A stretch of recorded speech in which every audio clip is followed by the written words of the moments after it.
with video clips featuring dozens of his notable celebrity guests, food demos, and audience interactions. Fun at the Food Network traces Bill Boggs' decade at the network and his crucial role in its birth of food as media entertainment. 10 years of my life I spent at the television Food Network. I was on the air that night in August of 1994 when the television Food Network was launched. Inside Stories. Emeril really became the face of the Food Network. Now, what was his signature thing? What did Emeril do every time he threw an ingredient and he said, BAM!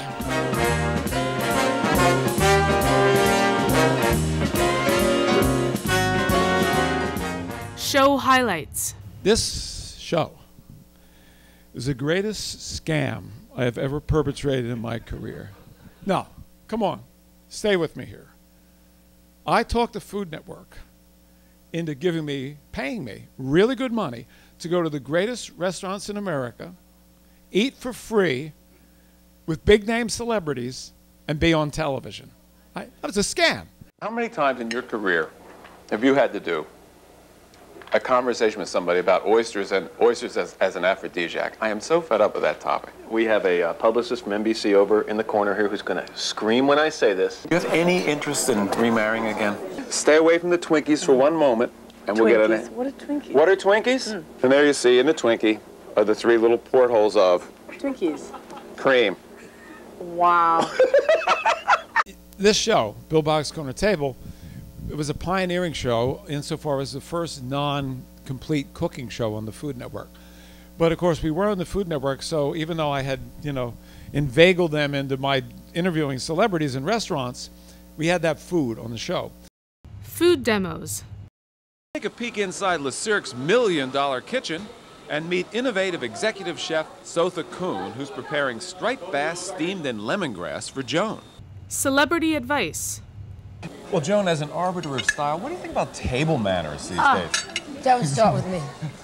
No Table one manners. has them, and it's so important. This tells the waiter, I'm resting. I'm still resting. talking, We're I'm having resting. a chat. I'm having a discussing chat. business, doing whatever we're doing. Leave my plate alone. Right.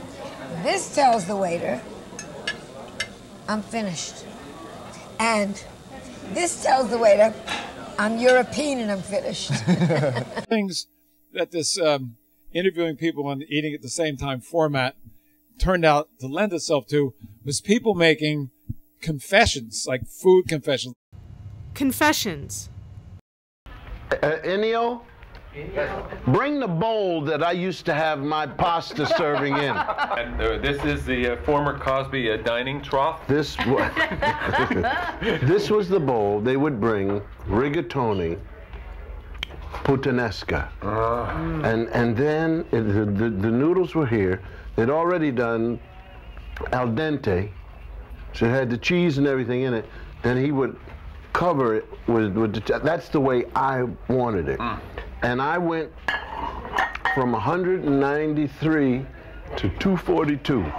I was listening to the wrong part of me when I used to eat the trough. The show that I did in the series that got the highest ratings, they kept repeating it, was the one I did with Sophia Loren. How about Paul Newman? Now, you did a movie with Paul Newman. Yeah. Have you tried Paul Newman's spaghetti sauce, his pasta sauce? No. Is it good? I enjoy it. It comes in a jar. Yeah. When's the last time you've had jarred pasta sauce? Never. Audience interaction. I'm going to now throw this out at you, ask you this. I had one signature question. I asked all the celebrities real near the end of the show. I would say, okay, if you could be beamed up, like Star Trek, and beamed down anywhere in the world tonight for dinner, where would you want to be going and why? So I want you to think about that because I'd love to get some of your answers. Where would you want to be going? You're already talking about it. That's good. And why? But first, I'll show you a couple of samples of some of the answers that I did get to my signature beam up question. Answer to this: if we could beam you up like Star Trek, and beam you down anywhere else in the world for dinner tonight, where would you like to be having dinner? I would love to be having dinner in the any place in the old part of Madrid. The old part of Madrid. Why is that?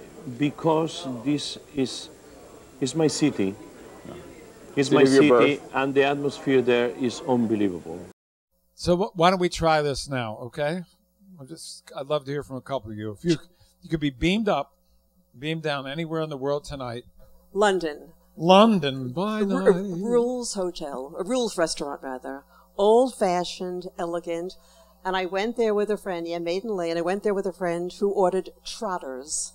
I had never... Pig's feet, right? Pig's feet. Yeah. I was in shock, and Jeremy Irons was in the restaurant. So to me, that was really a special memory. Pig's feet and Jeremy Irons in the room. same room. Louis XIV. It was in Monte Carlo. In Monte Carlo. That's in the Hotel de Paris. It was the most incredible experience, from service to food to... I mean, we've all seen bread carts, right? Did you ever see a butter cart? No.